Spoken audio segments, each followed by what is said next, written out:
So here, why KPIs? So it helps us to give a one eye towards the strategy and to achieve what we need. So that is what I mean by strategy focus. Now coming to goal congruence is like once you know that what is the goal, you're very much evident like who and who wants to appear and how much contributions they need to make to achieve a goal. So it is very important that everybody is driven towards that goal. So KPIs helps bringing people together so that they can work in the same direction.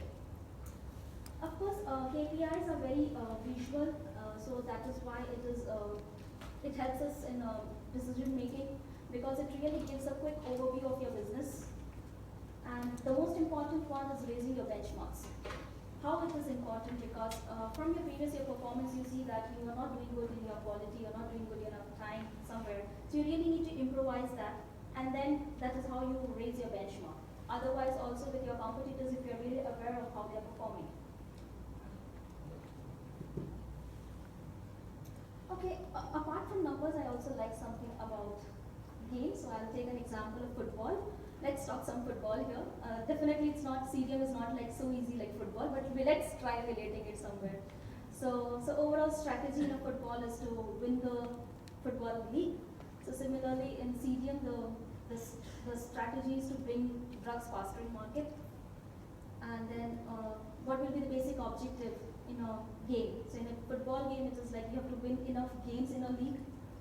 Similarly, in CDM, it will be like you should meet your database log prior to the customer timelines. Coming to the next critical success factor, if you look in football, it's like you should have more number of goals. Similarly, in CDM, it will be like you should do your work with first-time quality, no rework, and at the end, you should be profitable. And the strength of achieving all this is the KPIs. So in CDM, it is like number of deliverables met with the timelines. Whereas in football, it should be like your goal should hit the goal post. Okay, on this slide, talks about dimensions of KPI, but I'll be actually talking about the various perspectives of KPIs. So what is the starting point? The starting point is from the internal process, then we move towards learning and growth, then customer and financial. So it's very important that we have a balanced mix of these parameters so that we drive towards or reach towards operational excellence. Okay, from morning we have been hearing smart big data to smart data. So this is something else where I'll talk about what is exactly smart. In one sentence, if I have to say that I really need to pick your KPI should be like very specific in such a way that they are relevant to your business needs and are measurable so that you can see if you can achieve your goals within time or not.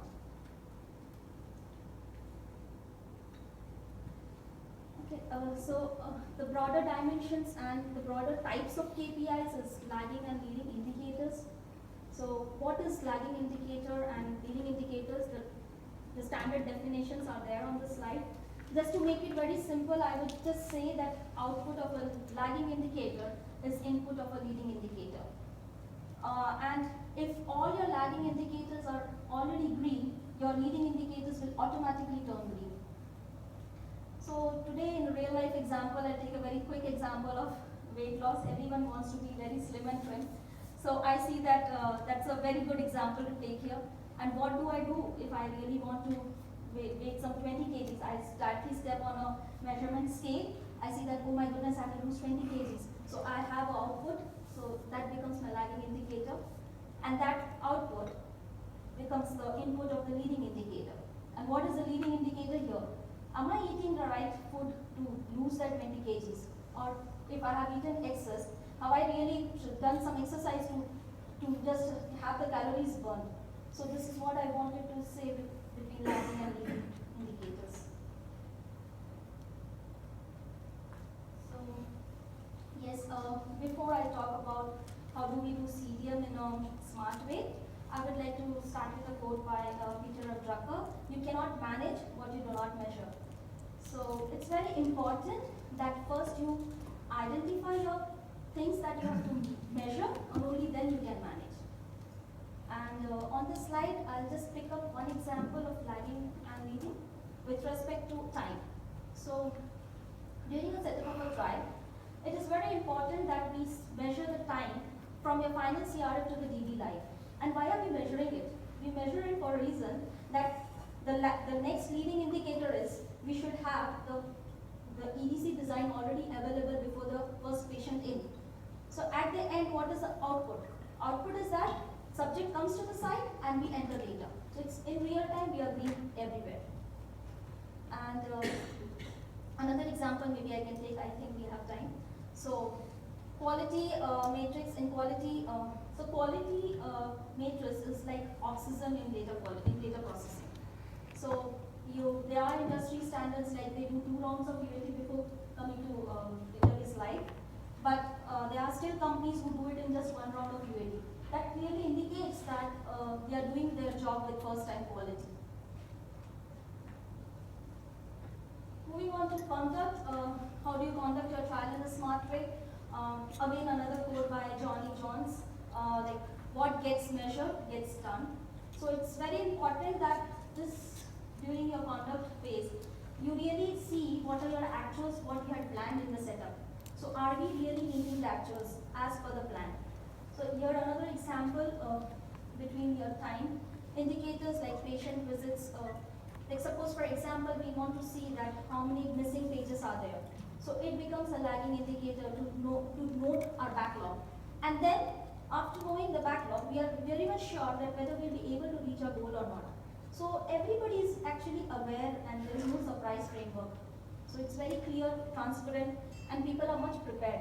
Tomorrow if we go back and say that, no, I'll not be able to reach my goal, you already have some plans as a backup plan that how do we do, what do we negotiate with, how do we bring customer in alignment that, okay, we meet that goal.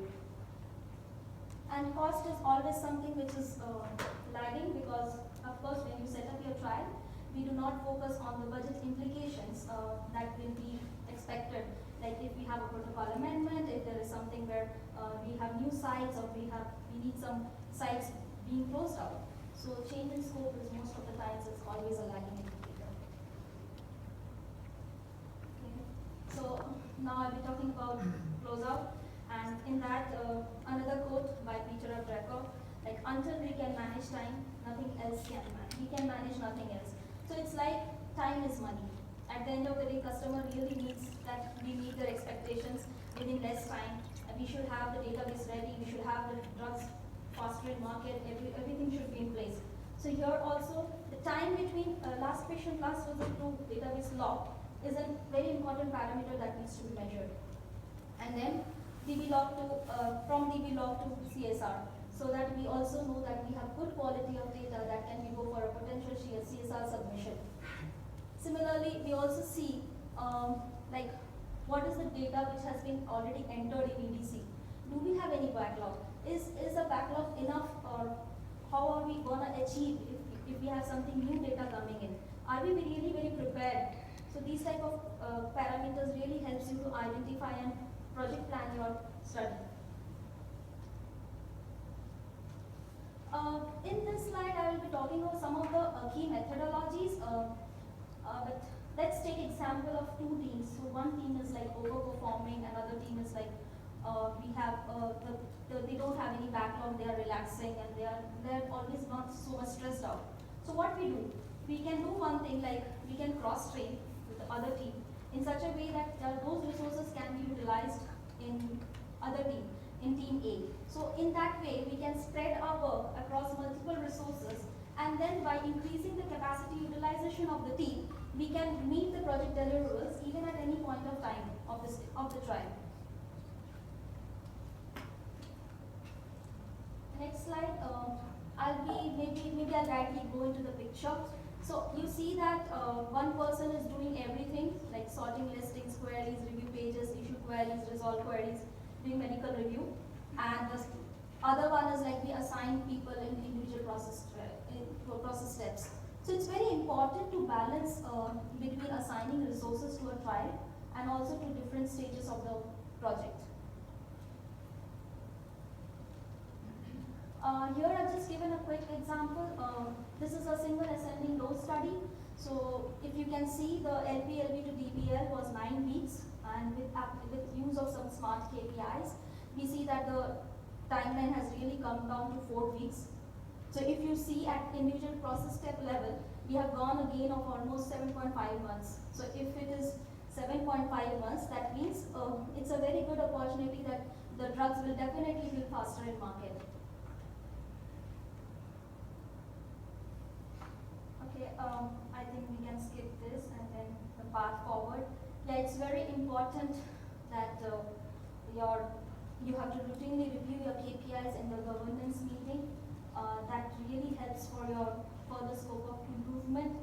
And at the end of the day, your good KPIs are like helping you to create a balanced scorecard, and that really drives your process towards operational excellence. And why are we doing all this? We are doing it for new business. We are doing for new clients, new projects, maybe new drugs. So at the end of the presentation, I will only say that it is just to make your life easier. And with a note, I can just say another note quote here that if you can't recognize success, you can't learn from it. And if you can't recognize failure, you just cannot correct it.